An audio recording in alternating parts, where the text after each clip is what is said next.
Hey, my name is John. It is March 26, 2018, and I live in north central Minnesota, and it is currently a little chilly outside. I'll take you out there and you can just take a look for yourself what's going on out there. It's snowing. We got about a 10-mile-an-hour wind, about 29, 30 degrees, and snow. Just fantastic, right? I know, a lot of you don't have that kind of weather. And it gets much colder here. And that brings me to my video. What am I doing in here? It is currently 71.8 degrees in here, and that's at 2 feet off the floor. I don't have this thing sitting up by a light bulb or a heater or anything to try and throw it off.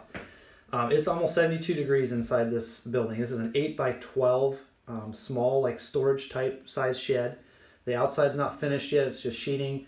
The inside, as you can see, is pretty much done as far as the finish work goes. Got knotty pine ceiling, corrugated steel walls, reclaimed pallets that I got for free off Craigslist for baseboard and to frame in the utility closet and hide all the brains of the operation for this thing. And what this is a prototype for something that I'm hoping is going to change my family's diet and can possibly change yours too. For many people like us that live in these northern climates where we cannot grow anything, basically from September through the end of May, beginning of June, there's really not much that we can grow in a traditional soil-based way. And I'm a huge gardener. I love gardening. We have about a quarter-acre garden that I run in the summer. We grow tons and tons of food. Okay, not literal tons, but metaphorical tons of food out of our soil-based garden every year. I've been doing that for most of my life. I grew up gardening, so we love doing that. But there's always been something missing, and that is fall, winter, spring. We're completely 100% dependent on what we can find in the grocery store shelves. And many times, like you guys know, that food is not very good. It doesn't taste good. Many times doesn't look good. We don't always know where it came from. And even if we do know where it came from, we don't necessarily know how those places are handling and growing, what they're spraying on their foods, how they're transporting those foods, how they're handling those foods. And so we're really trusting that that what we're consuming is safe, and many times it's not. And we've seen a lot of issues with that in recent history here. And so what I'm hoping that this prototype will prove and show is that it is possible for the everyday homeowner to take hydroponic system, place it into a very high efficient and easy to heat building like this, and with a very low monthly electricity bill, be able to grow their own food, know where it came from, know exactly what is on it and is not on it, and not just grow food for your own family. I have a family of 7. My goal for this 8 by 12 is to more than grow enough for our family, but to go beyond that, to be able to sell or give food to our neighbors, to our family, our extended family, and things like that. And so that's kind of the mission of this prototype and what I'm trying to do here. I think I've worked out many of the kinks and figured out and done tons of research on how hydroponics works, on a lot of the problems and issues that they've had. And I'm hoping that what I've done here through a lot of thinking and critical thinking and engineering is solved a lot of the issues. One of the biggest issues obviously with growing in the winter is the heating bill.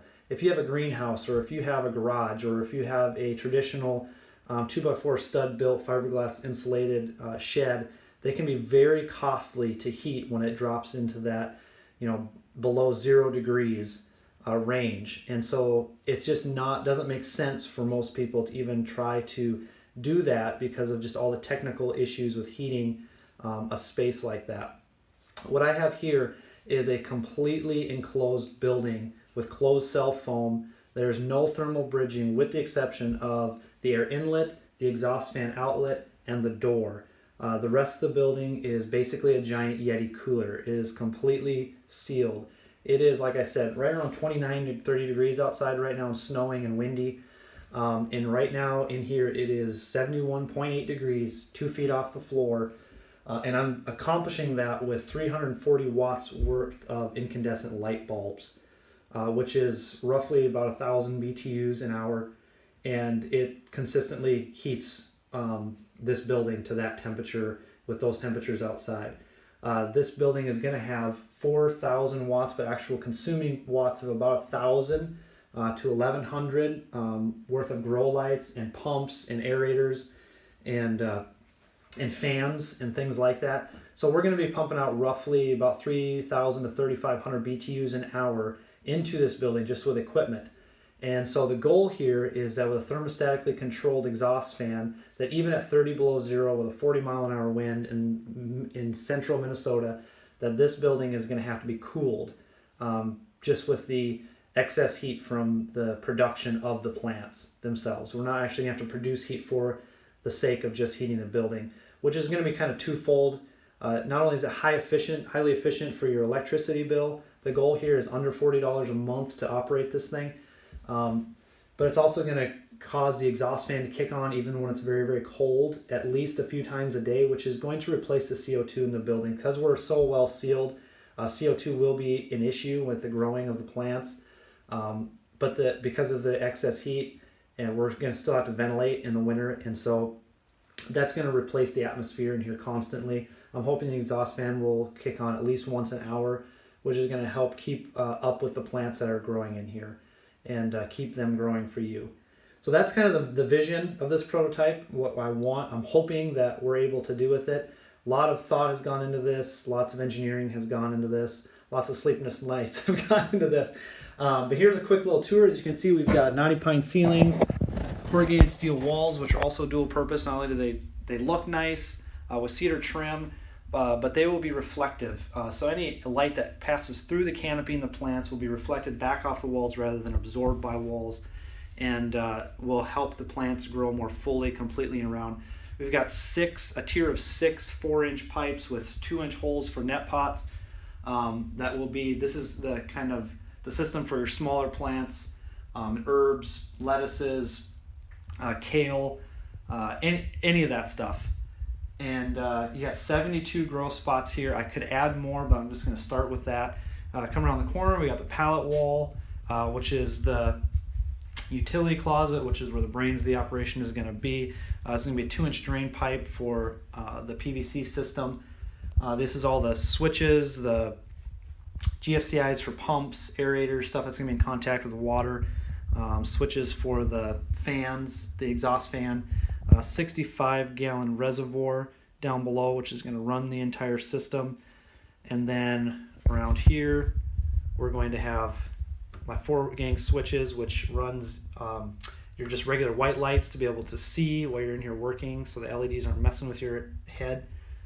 Be able to shut off fans, pumps, aerators, exhaust fans, everything. So if you need to do any maintenance or work or add something, you're going to easily be able to do that and know that there's power killed to it.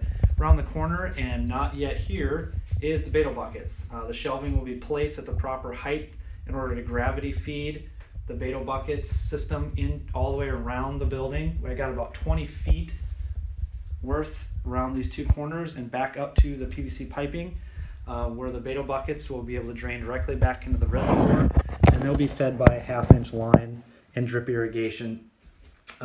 And the PVC will be fed by 1/2 inch down to 1/4 inch, and then drain out a 1/2 inch. We don't ever have to worry about overfilling and under draining and having any overflow issues or anything like that. This building is going to be as automated as possible. pH adjusters, you're going to have to check your EC levels and then make nutrient adjustments and add water to the reservoir as it's consumed by the plants. But outside of that, the goal is to make this as user-friendly, as plug-and-play, as simple as possible, so it can be as accessible to everybody as possible. The goal is also hopefully to make this an opportunity and a place for elderly, disabled to be able to garden again. Soil-based gardening, as you know, is backbreaking work. It's very difficult. You're constantly fighting Mother Nature and the environment and the animals to try and keep your plants alive and actually get something from them. And this is an opportunity for individuals that maybe have been cut out of are unable to be part of the gardening world to be back into it, to have a warm controlled environment that they can come into, that's easily accessible, that is at wheelchair height, to be able to plant, grow, harvest, prune, just all the fun stuff that we enjoy as gardeners to do. And on top of that, be providing completely healthy, nutritionally rich food for themselves and others. So yeah, that's the goal of this thing. It's still, as you can see, under construction. I got probably a couple more weeks before we're up and running and operational and starting to work out any oversights or kinks in the system, and things like that, and start getting plants sprouted and planted into the system and get it running. And I'm looking forward to another video to be showing you green stuff in here. Tomatoes, cucumbers, broccoli, carrots, onions. You can plant anything hydroponically with the technology that we have now, and you can grow it. Hopefully what I'm going to be providing is now a building that you can grow it in anywhere. It can be delivered directly to your property, easily offloaded wherever you want it, and all you have to do is run an extension cord to it and provide water.